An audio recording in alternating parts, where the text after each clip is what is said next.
We're going to talk about E major scale and all the other technical warm-ups with E major.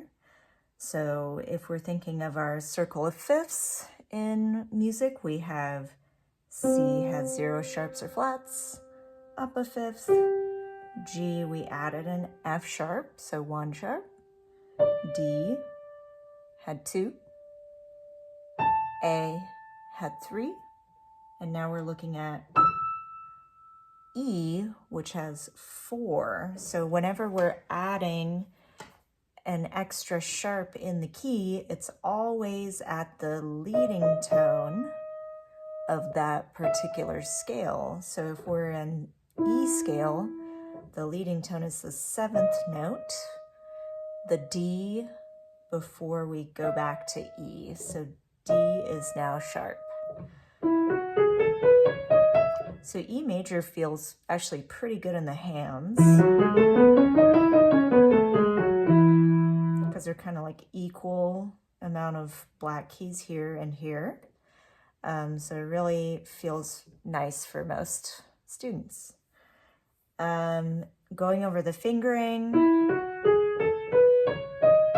it's the same as C major, left hand. 3, 2, 1, 1, 2, 3, 4, 5. So again, when you put it together, 3s will align. 3s.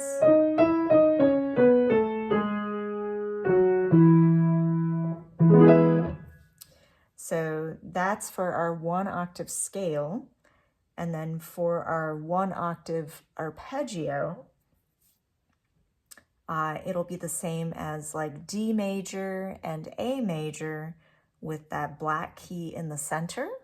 So for an E major chord, E, G sharp, B, we're gonna use 2 on that G sharp, 3 on B, and pinky on E. E, G sharp, B, E. So just as a friendly reminder, so we don't want to really play with a stiff wrist. Like if I extend it like this, this gets pretty tense up in here in the wrist. So we're just gonna do kind of like a rolling motion, circular motion. I think of Ferris wheel, keeping this 3 as like a pivot point. So I'm not really coming out of this with my 3rd finger. I'm just gonna let my wrist roll while keeping that 3rd finger planted on the key, not pressing down. You can press down if you want, but you can even do circular motions without pressing on the key. So it's kind of like a round and over, down and over. So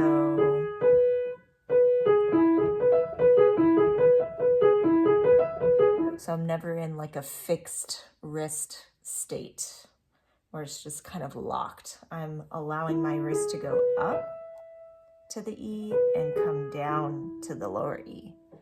And we can actually do that same thing with the bass as well. So if I kind of tilt this a tad,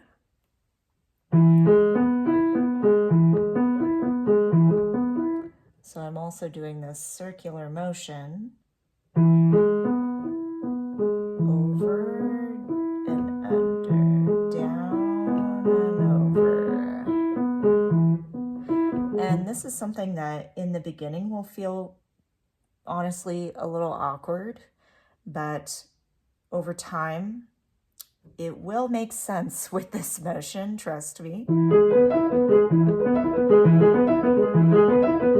It just feels really nice as opposed to keeping it locked.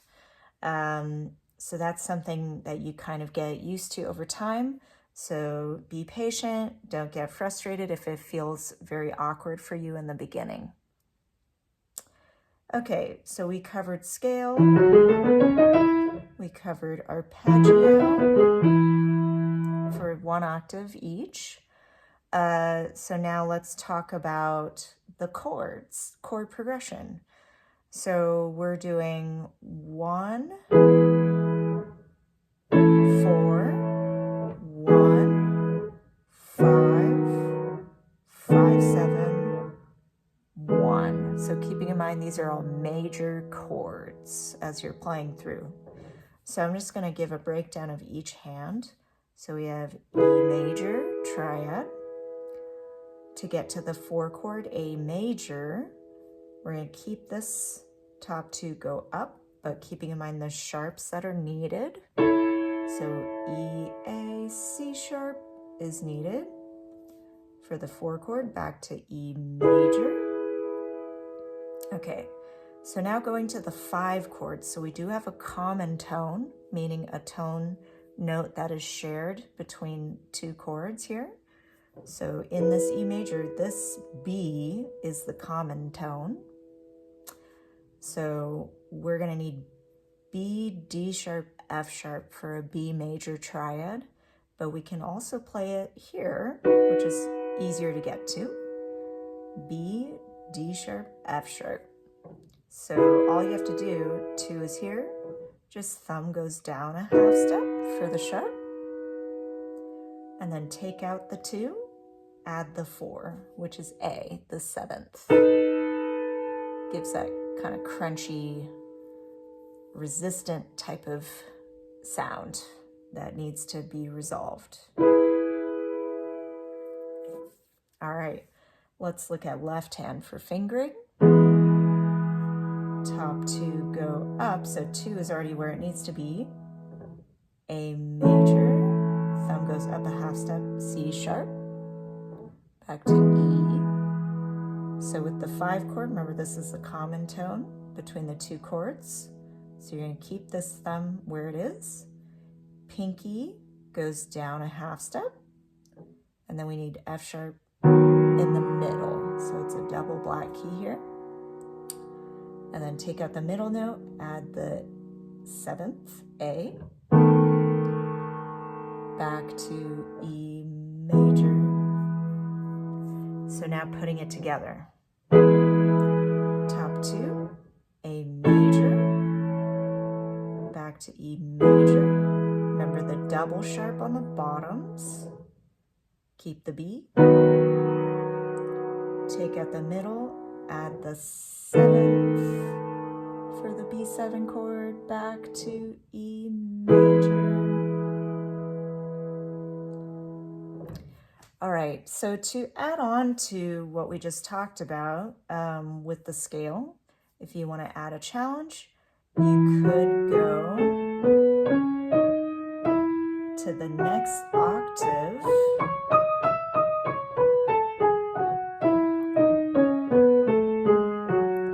So you could do 2 octaves. You could also do what we call contrary motion.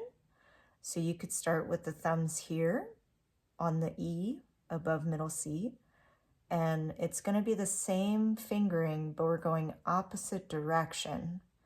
So 1, 2, 3, 1, 2, 3, 4, 5, 4, 3, 2, 1, 3, 2, thumb sharing. So notice when I did this, the black keys actually match together, which is really nice.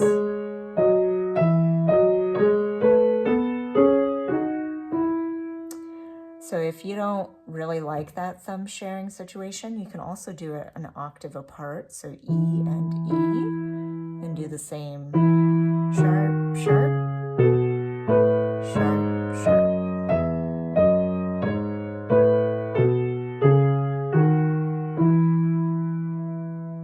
So we could add that contrary motion, and you could probably do that even for the 2 octaves as well.